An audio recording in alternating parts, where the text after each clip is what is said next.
Method. The physician drains a deep abscess or hematoma with proper anesthesia administered. The physician makes an incision in the upper arm or elbow overlying the site of the abscess, hematoma, or bursa to be incised. Dissection is carried down through the deep subcutaneous tissues and may be continued into the fascia or muscle to expose the abscess or hematoma. The incision may be extended if the mass is larger than expected. When the infected bursa, abscess, or hematoma is identified, it is incised and the contents are drained.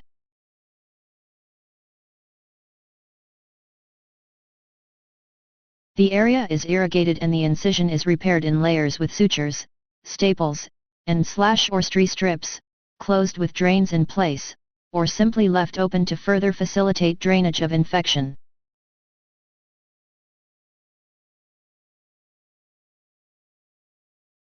Incision and drainage deep abscess or hematoma of shoulder area.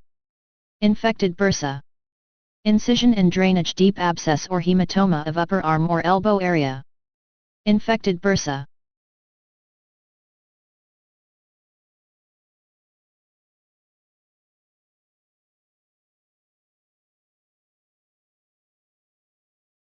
Incision and drainage deep abscess or hematoma of forearm and slash or wrist. Infected bursa. Incision and drainage deep abscess or hematoma of pelvis or hip joint area. Infected bursa.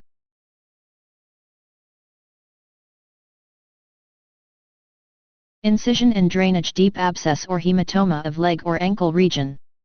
Infected bursa. Incision and drainage deep abscess or hematoma of thigh or knee region.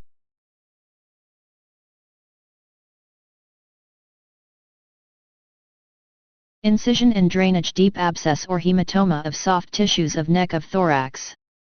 With partial rib ostectomy.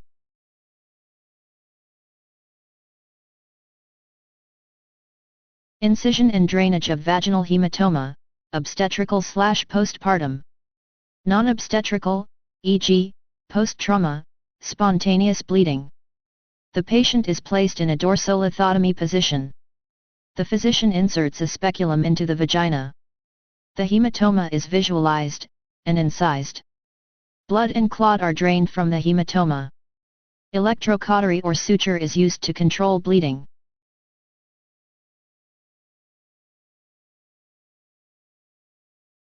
When needed, a hemovac drain is placed. The vagina is irrigated, and the area of hematoma is sponged with dressings. When hemostasis is achieved, the speculum is removed.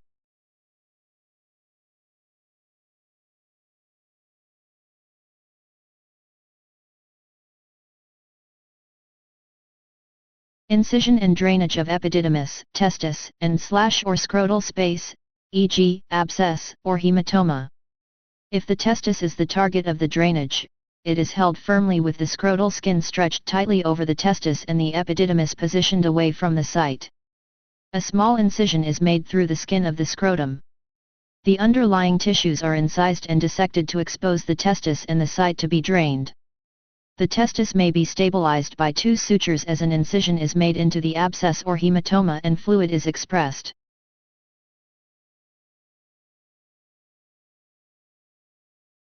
Packing or a rubber drain may be placed to promote drainage.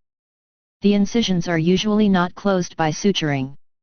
Similar procedures are followed if the target is the epididymis or the scrotal space.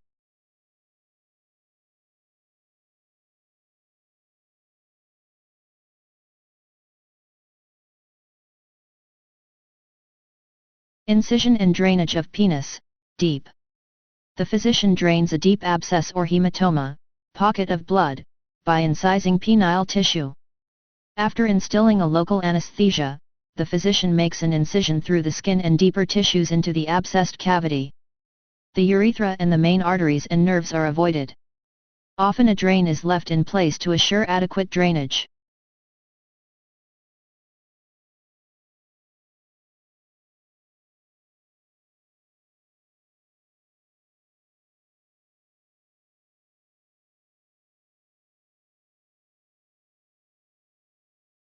Incision and drainage of Bartholin's gland abscess.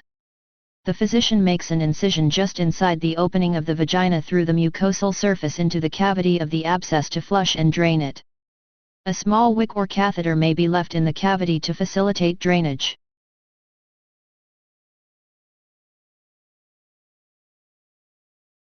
Drainage of Palmar bursa, single bursa, multiple bursa. The physician drains a Palmar bursa or multiple bursas located on the ulnar or radial side of the palm. The physician incises the skin over the bursa and dissects to the bursa. The bursa is lanced and irrigated with a catheter. The catheter is removed and the incision is sutured in layers.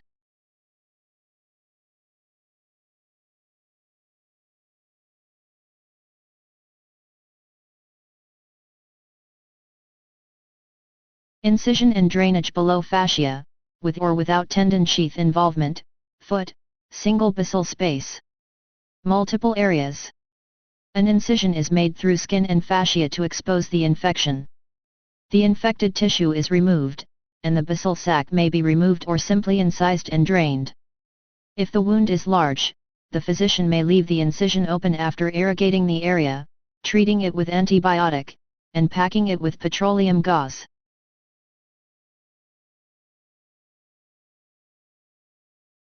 Incision and drainage bursa, foot.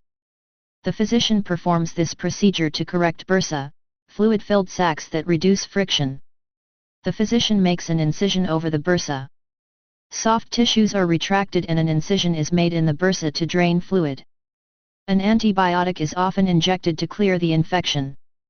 The incision is sutured and dressed.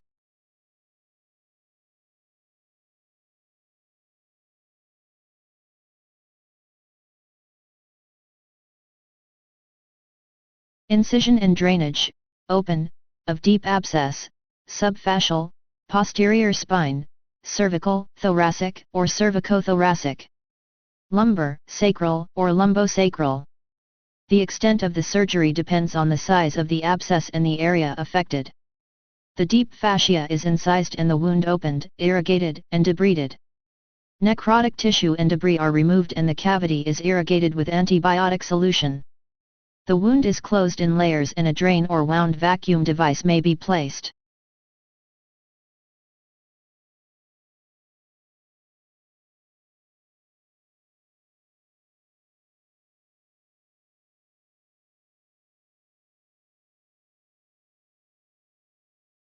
Incision, drainage of lacrimal gland.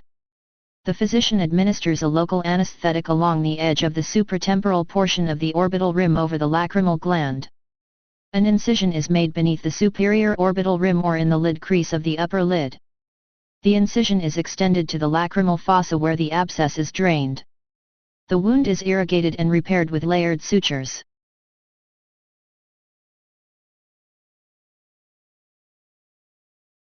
Incision, drainage of lacrimal sac, dacryocystotomy or dacryocystostomy. The physician administers a local anesthetic along the metacarpal tendon. A stab incision is made directly into the lacrimal sac and the pressure created by the sequestered abscess is relieved. The wound may be irrigated and repaired with layered sutures.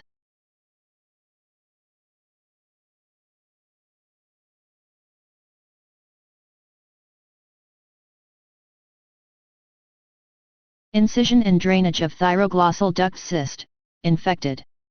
After the physician incises the cyst and drains the infected fluid, the wound may be irrigated with normal saline and a drainage system inserted. The drainage tubes may be stitched in place. A collection unit applies gentle suction to collect fluid from the incision site.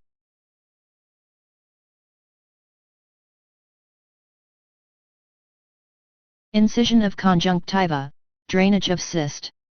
The patient's face and eyelid are draped and prepped for surgery. Local anesthesia is administered. A vertical or horizontal incision is made in the posterior surface of the eyelid margin. The incision does not extend to the eyelid margin itself. The contents of the cyst are drained with a cotton-tipped probe or a curette.